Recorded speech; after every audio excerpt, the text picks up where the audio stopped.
This video will show you how to replace the coolant reservoir on a Ford Transit-250. This will be located along the driver's side of your engine compartment. Let's get into it. Okay friend, let's get started on our job. Locate your coolant reservoir along the driver's side of your engine compartment.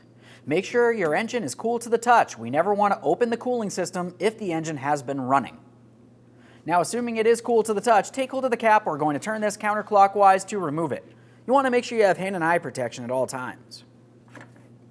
After removing the cap, just a quick inspection. Of course, our brand new reservoir does come with a new cap. For now, we'll go ahead and set that aside. The next thing we want to do is remove as much coolant as possible from inside of the reservoir. This can typically easily be done using a small fluid extractor. We would just want to make our way down inside of this reservoir, and you would remove as much fluid as possible. Our reservoir is empty because it's damaged, so let's continue on with the removal process once you do have all the coolant out of there. After removing as much coolant as possible, we'll continue on with dislodging several hoses. You're going to find that we have 3 total, one up along the top. We'll squeeze this clamp, slide the hose out of place, a quick inspection, and set it aside. I'm just going to use some pliers for this clamp. Continuing on, we're going to take hold of the hose. We'll attempt to give it a slight twist to break it free. Once you have it broken free, you should be able to slide it out of place. Now, if it is stuck in place, this is common. You can use a small hose pick to work it around and then eventually remove that hose. Once you do have it disconnected, a quick inspection to make sure it's not dry rotted, cracked, or damaged in any way.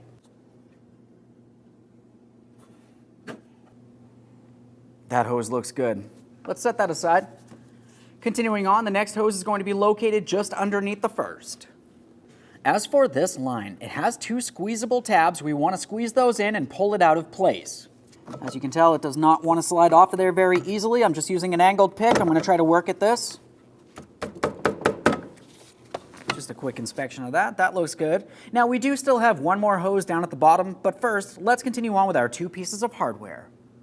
Now, as far as the hardware is concerned, you're going to find you have an 8mm headed bolt deep in this area here, next to our fuse panel. You're also going to have a second bolt all the way on the far side, close to the driver's side fender. Let's go ahead and remove each of these 2 bolts.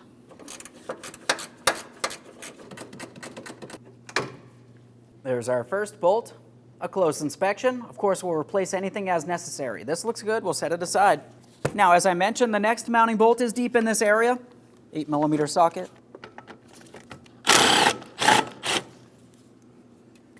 I'll use my grabber tool to remove this. You can also use a magnet if necessary. Now we can move this around so we can gain access to that lower hose deep in this area here. Down in this area, we have another squeezable clamp. Let's go ahead and squeeze this so we can pull the hose off of the reservoir. Use my pliers.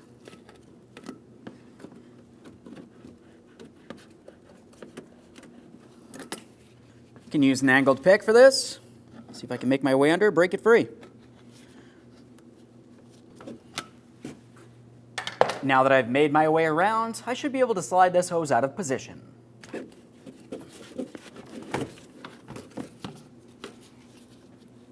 There it is, friend. Prior to installation of any brand new part, we want to make sure we clean and inspect our mounting area. During the removal process, we inspected all 3 of our hoses. Everything looks good there, but we need to pay attention to our mounting points where we had removed the mounting bolts from. So along the side of the fuse panel, we have one mounting area. We're just making sure nothing's rotted and weak. This looks good. We'll move over towards the fender next.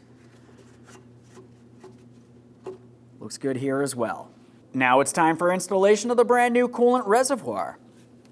Let's start bringing this close to being in position. Before we mount it, we want to start with the lower hose. Go ahead and slide it up and along the bottom of the coolant reservoir. Once it's in the proper position, we'll reinstall the clamp.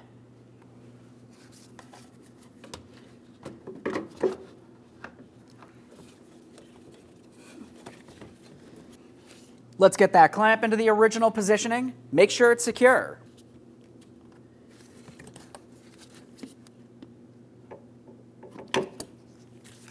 I'm just going to attempt to pull that down and off of the coolant reservoir. It should not slide out of place. Now we can get this reservoir in position to continue on with our 2 mounting bolts. As far as those mounting bolts, just go ahead and line it up, start them in, snug them up. We've got our mounting bolts. So now we'll make our way to the next mounting bolt port. Deep down inside this area, we can make adjustments as necessary. It can be a tight fit. You can use your grabber tool if necessary.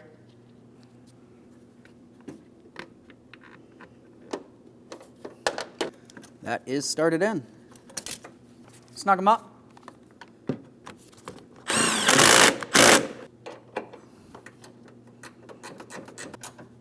Right there is bottomed out, just a tiny bit further. Let's make sure this is secured in place prior to going to our next two hoses. We've got this one. We're just going to take this, we'll line it up with our coolant reservoir. Pressing it in, we're listening for an audible click and then a light tug from that, making sure that it is secured.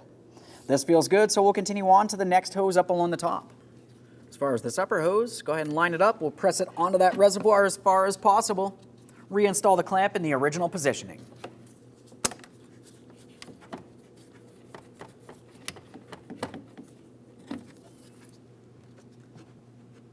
Attempt to remove that hose. That should not slide out of place as well.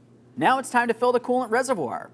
Now as you look along the forward side of the reservoir, you can see a minimum and a maximum line. That's for when the coolant is hot. Now with that said, let's go ahead and use the manufacturer's specified coolant directly up inside this area. So we're going to remove our cap. A quick inspection and we'll set that aside. So I'm just going to use a funnel and we'll start diverting this coolant directly into the coolant reservoir up to that maximum line. Once you have that up to the maximum, we can go ahead and remove that funnel and reinstall our cover. Turning this clockwise until it's completely bottomed out. Okay, friend, we finished our installation. Now the next thing we need to do is run the vehicle. We want to let it get up to normal operating temperature. Double check the level in that coolant reservoir to confirm it's up to the maximum. Aside from that, go ahead and close the hood and take your vehicle for a road test. Thanks for watching. When only the best will do, demand TRQ. The only company that lets you view before you do. TRQ is committed to offering the highest quality aftermarket auto parts that are engineered for peace of mind. Thanks for using and viewing with TRQ.